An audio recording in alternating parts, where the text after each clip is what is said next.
കർമ്മം എല്ലാം തന്നെ മാവേലിയിലൂടെ കണ്ടെത്താൻ സാധിക്കും.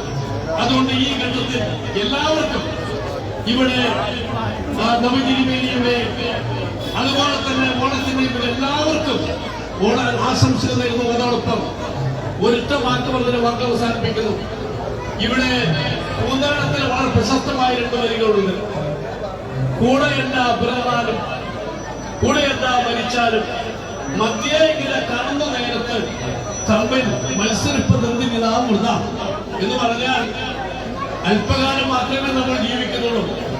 ഈ അല്പകാലത്തിനുള്ളിൽ തമ്മിലടിക്കേണ്ട കാര്യമുണ്ടോ, തമ്മിൽ പൊരുതേണ്ട കാര്യമുണ്ടോ എന്ന പൂന്താനത്തിൽ മഹത്തായ വരികൾ നമ്മുടെ മനസ്സുകളിൽ സ്നേഹത്തിന്റെയും സമാധാനത്തിനും വിത്തുവിതക്കാൻ സഹായിക്കട്ടെ എന്നുകൂടി പറഞ്ഞുകൊണ്ട് നിങ്ങളുടെ അനുമതിയോടുകൂടി ഈ ചടങ്ങ് ഔപചാരികമായി ഉദ്ഘാടനം ചെയ്യുന്നു. നന്ദി, നമസ്കാരം.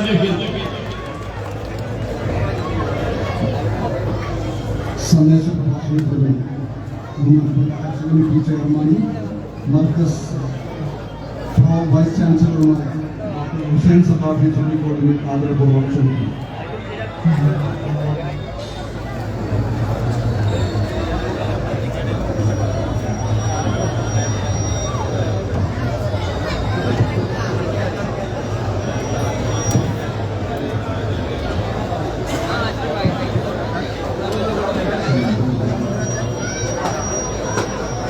അസ്സലാമു അലൈക്കും വറഹ്മത്തുള്ളാഹി വബറകാതുഹു.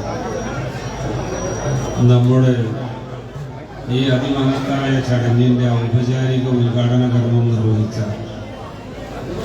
നമ്മുടെ എല്ലാവരുടെയും പ്രിയപ്പെട്ട MP-യായ MK രാഘവൻ സാർ, ഈ വേദിയിൽ ഉപവിഷ്ടരായ പണ്ഡിതന്മാർ, സാദാത്തുക്കൾ, നമ്മുടെ ഈ പരിപാടി വിജയിപ്പിക്കാൻ വേണ്ടി ഇവിടെ എത്തിയ പ്രവാചക പ്രേമികൾ, എല്ലാവർക്കും അല്ലാഹു സുബ്ഹാനഹു വ തആല എല്ലാവിധ ഐശ്വര്യവും നൽകി അനുഗ്രഹിക്കുമാറാവട്ടെ എന്ന് ഈ നബിദിനത്തിൻ്റെയും തിരുവോണത്തിൻ്റെയും പ്രാർത്ഥനയായി ആദ്യം തന്നെ നൽകുകയാണ്. ലഖദ് കാന ലക്കും ഫീ റസൂലില്ലാഹി ഉസ്വത്തുൻ ഹസന ലിമൻ കാന യർജുല്ലാഹ വൽ യൗമൽ ആഖിർ വദക്കറല്ലാഹ കസീറാ. ബഹുമാനപ്പെട്ട ഉദ്ഘാടക ഭാഷകൻ അമേരിക്കൻ ചിന്തകനായിരുന്ന മൈക്കിൾ എച്ച് ഹാർട്ട് പ്രവാചകരായ മുഹമ്മദുർ റസൂലുള്ളാഹി സ്വല്ലല്ലാഹു അലൈഹി വസല്ലമ തങ്ങളെ സംബന്ധിച്ച് തൻ്റെ ദി ഹൺഡ്രഡ്സ് എന്ന പുസ്തകത്തിൽ രേഖപ്പെടുത്തിയ ആ അഭിപ്രായ പ്രകടനമാണ് നമ്മൾ കേട്ടത്. പരിശുദ്ധ ഖുർആൻ പറയുന്നത് ലഖദ് കാന ലക്കും ഫീ റസൂലില്ലാഹി ഉസ്വത്തുൻ ഹസന. നിങ്ങൾക്ക് അല്ലാഹുവിൻ്റെ പ്രവാചകരിൽ ഏതൊക്കെ വിഷയങ്ങളിൽ നിങ്ങൾക്ക് മാതൃക ആവശ്യമുണ്ടോ ആ കാര്യങ്ങളിലൊക്കെ അല്ലാഹു സുബ്ഹാനഹു വ തആല ഈ മനുഷ്യരാശിക്ക് വേണ്ടി നിയോഗിച്ച പ്രവാചകരായ മുഹമ്മദുർ റസൂലുള്ളാഹി സ്വല്ലല്ലാഹു അലൈഹി വസല്ലമ തങ്ങളിൽ മാതൃകയുണ്ട് എന്ന് ഖുർആൻ പ്രഖ്യാപിക്കുകയാണ്.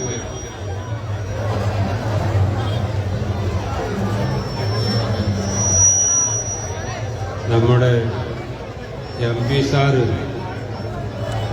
വളരെ നേരത്തെ തന്നെ വന്നു എന്ന് മാത്രമല്ല, നമ്മുടെ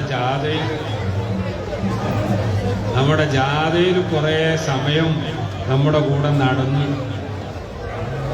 അതുകൊണ്ട് അദ്ദേഹത്തെ കൂടുതൽ ഇരുത്തി ബുദ്ധിമുട്ടിക്കാൻ അതെയോ ഇപ്പോൾ ഞാനാണ് സത്യത്തിൽ പറഞ്ഞാൽ കുടുങ്ങിയത്.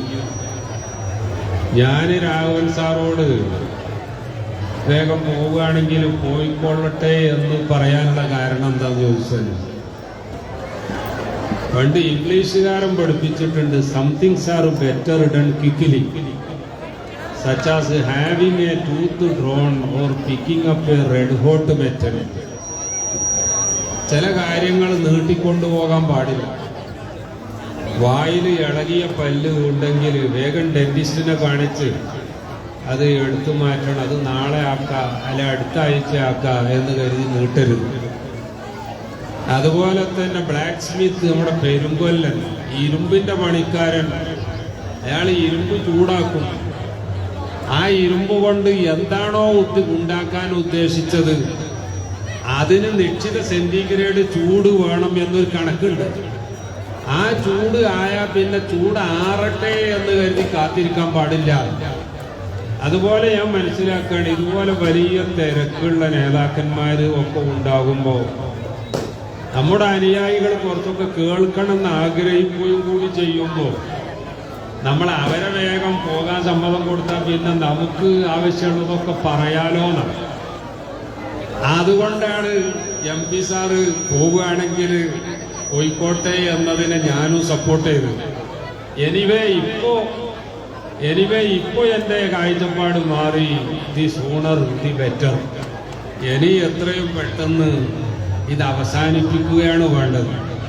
രാവിലത്തെ ഘോരമായ മഴ കണ്ടപ്പോൾ നമ്മളൊക്കെ ഭയപ്പെട്ടു. പടച്ചോനെ, ഞങ്ങളുടെ മക്കളുടെ ഈ സന്തോഷം നിറഞ്ഞ ഘോഷയാത്ര നടക്കാതെ പോകുമോ, ഇത് സൺഡേ ഈവനിങ്ങിലേക്കോ മറ്റോ മാറ്റി വെക്കേണ്ടി വരുമോ എന്ന് പോലും ഭയപ്പെട്ടു.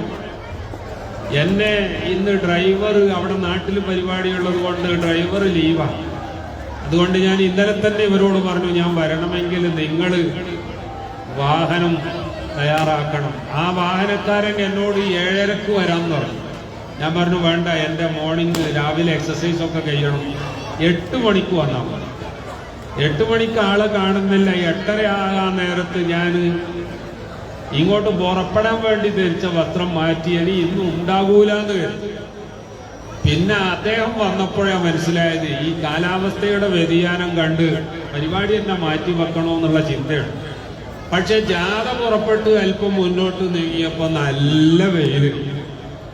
ഇപ്പൊ ജാഥ ക്യാപ്റ്റന്മാർ വരെ ഇതൊന്ന് വേഗം നിർത്തിയാല് എത്രയും നന്നായി എന്ന് ആഗ്രഹിക്കുന്ന ഒരു സാഹചര്യമാണ്. നമ്മുടെ മക്കളും തന്നെ അവരെ കൂടുതൽ ക്ഷീണിപ്പിക്കാൻ പറ്റൂല. മോർ ഓവർ ഇന്ന് വെള്ളിയാഴ്ചയാണ്.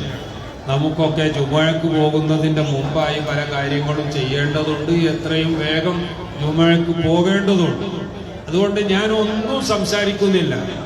എനിക്ക് ബഹുമാനപ്പെട്ട MP സാറ് മൈക്കിൾ ലെച്ചുകാട്ടിന്റെ പുസ്തകം പറഞ്ഞപ്പോൾ ഓർമ്മ വന്നത്, അതേ ലോകത്തെ ഏറ്റവും വലിയ ഇൻഫ്ലുവൻഷ്യൽ പേഴ്സണാലിറ്റീസിനെ ചരിത്രം എഴുതാൻ വേണ്ടി ആദ്യം അവരുടെ ഒരു ലിസ്റ്റ് തയ്യാറാക്കുമ്പോൾ അദ്ദേഹത്തിന്റെ 1000-ഓളം പേജ് വരുന്ന തടിച്ച നോട്ട് പുസ്തകത്തിൽ ലോകത്തെ കൂടുതൽ സ്വാധീനിച്ച നേതാക്കന്മാരുടെ പേര് മാത്രം എഴുതി ആ പുസ്തകം 1000-കണക്കിന് പേജുള്ള പുസ്തകം തീർന്നു എന്നാണ് മൈക്കിൾ ലെച്ചുകാട്ടിന്റെ ചരിത്രത്തിൽ പറയുന്നത്.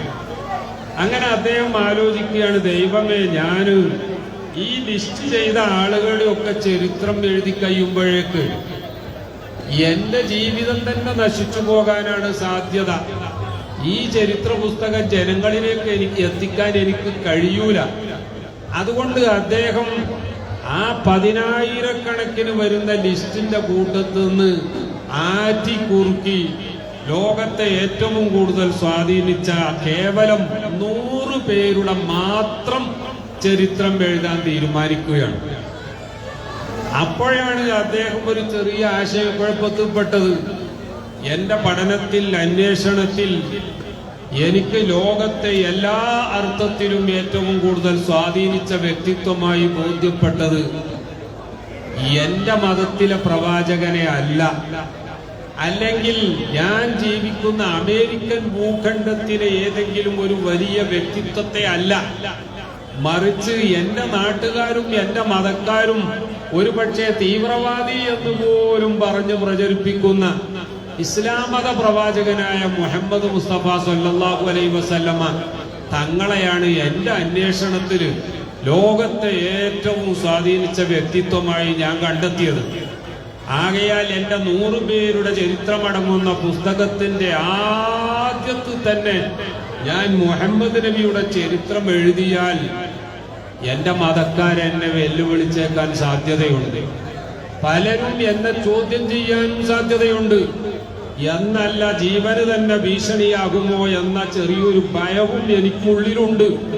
ഇതൊക്കെ ചിന്തിച്ച് അദ്ദേഹം തന്റെ ഹൺഡ്രഡ്സ് എന്ന പുസ്തകത്തിൽ ഒരു ആമുഖം എഴുതി. ആ ആമുഖത്തിൽ ആദ്യ വരി അദ്ദേഹത്തിന്റെ തന്നെ ഭാഷയിൽ നിങ്ങളെ ഉണർത്താൻ ഒരു അവസരമായി ബഹുമാനപ്പെട്ട MD സാർ ആ പുസ്തകം ഉദ്ധരിച്ചതുകൊണ്ട് നോക്കൂ നിങ്ങൾ. മൈക്കിൾ എച്ച് ഹാർട്ട് ആ പുസ്തകത്തിന്റെ ആരംഭത്തിൽ പ്രീഫേസിൽ അദ്ദേഹം പറയുകയാണ്, my choice of Muhammad to lead the list of the world's most influential personalities may surprise some readers and may be questioned by others. ഞാൻ ആദ്യമായി മുഹമ്മദ് എന്ന പ്രവാചകന്റെ ചരിത്രം ലോകത്തെ തന്നെ ഏറ്റവും കൂടുതൽ സ്വാധീനിച്ച വ്യക്തിത്വങ്ങളിലെ 100 പേരുടെ ചരിത്രം എഴുതുന്ന പുസ്തകത്തിന്റെ ആദ്യത്തിൽ ഞാൻ കൊണ്ടുവന്നാൽ എന്തുകൊണ്ട് ഞാൻ മുഹമ്മദ് നബിയെ ആദ്യത്തെ വ്യക്തിയായി തെരഞ്ഞെടുത്തു എന്ന വിഷയം മേ സർപ്രൈസ് സം റീഡേഴ്സ്, പുസ്തകത്തിന്റെ വായനക്കാരിൽ പലരെയും അത്ഭുതപ്പെടുത്തിയേക്കാം. തുടർന്ന് അദ്ദേഹം പറയുന്ന വരി നോക്കണം, and may be questioned by others. പലരും എന്നെ ഈ വിഷയത്തിൽ ചോദ്യം ചെയ്യാൻ വരെ സാധ്യതയുണ്ട്, എന്നാലും എനിക്കിത് ചെയ്യാതെ നിർവാഹമില്ല എന്ന് പറഞ്ഞ മൈക്കിൾ എച്ച് ഹാർട്ട് അതിന് മറുപടി പറയുകയാണ്. ലോകത്തിന്റെ മുന്നിൽ കൃത്യമായി അദ്ദേഹം രേഖപ്പെടുത്തുകയാണ്, but he was the only person in history who was supremely successful on both the religious and secular levels. ഈ ലോകത്തെ സ്വാധീനിച്ച വ്യക്തിത്വങ്ങളുടെ മുഴുവൻ ചരിത്രം ഞാൻ പരിശോധിച്ചപ്പോൾ ലോകത്തിനെ മതപരമായും ലൗകികമായും എന്ന് MD സാറിന്റെ ഭാഷ തന്നെ കടമെടുക്കുകയാണ്. ആ മതപരമായിട്ടും മതേതരപരമായിട്ടും അഥവാ ഭൗതികമായിട്ടോ ലൗകികമായിട്ടോ ആത്മീയമായിട്ടോ ഏത് മേഖല പരിശോധിച്ചാലും പ്രിയപ്പെട്ടവരെ ഏറ്റവും തിളങ്ങി നിൽക്കുന്ന ഏറ്റവും വലിയ സ്വാധീനം ചെലുത്തിയ ഒരേ ഒരു വ്യക്തി അത് മുഹമ്മദ് നബി സല്ലല്ലാഹു അലൈഹി വസല്ലമ തങ്ങൾ മാത്രമായിരുന്നു എന്ന് മൈക്കിൾ എച്ച് ഹാർട്ട് എഴുതിയിരുന്നെങ്കിൽ ഫ്രഞ്ച് ചിന്തകനായ ലാമാർട്ടിൻ ഈ വസ്തുതക്ക് അടിവരയിട്ടുകൊണ്ട് പറയുന്നത് നോക്കൂ നിങ്ങൾ. അദ്ദേഹം വാഷിംഗ്ടൺ ഐവിങ്ങിനെ സംബന്ധിച്ച്, നെപ്പോളിയൻ ബോണപ്പാർട്ടിനെ സംബന്ധിച്ച്, കാൾ മാർക്സിനെ സംബന്ധിച്ച്, ഏംഗൽസിനെ സംബന്ധിച്ചൊക്കെ ചരിത്രം എഴുതിയ, എന്നല്ല സ്റ്റാലിനെ സംബന്ധിച്ച് വിശദമായി എഴുതിയ ആ ലാമാർട്ടിൻ അദ്ദേഹത്തിന്റെ ഫ്രഞ്ച് പുസ്തകമായ ഹിസ്റ്റോയർ ദേ ലാ ടർക്കിയെ എന്ന പുസ്തകത്തിൽ അതിന്റെ മുഹമ്മദ് നബി സല്ലല്ലാഹു അലൈഹി വസല്ലമ തങ്ങളെ പരാമർശിക്കുന്ന ഭാഗത്ത് പറയുന്ന ഒരു കാര്യമുണ്ട്, ഇഫ് ഗ്രേറ്റ്നസ്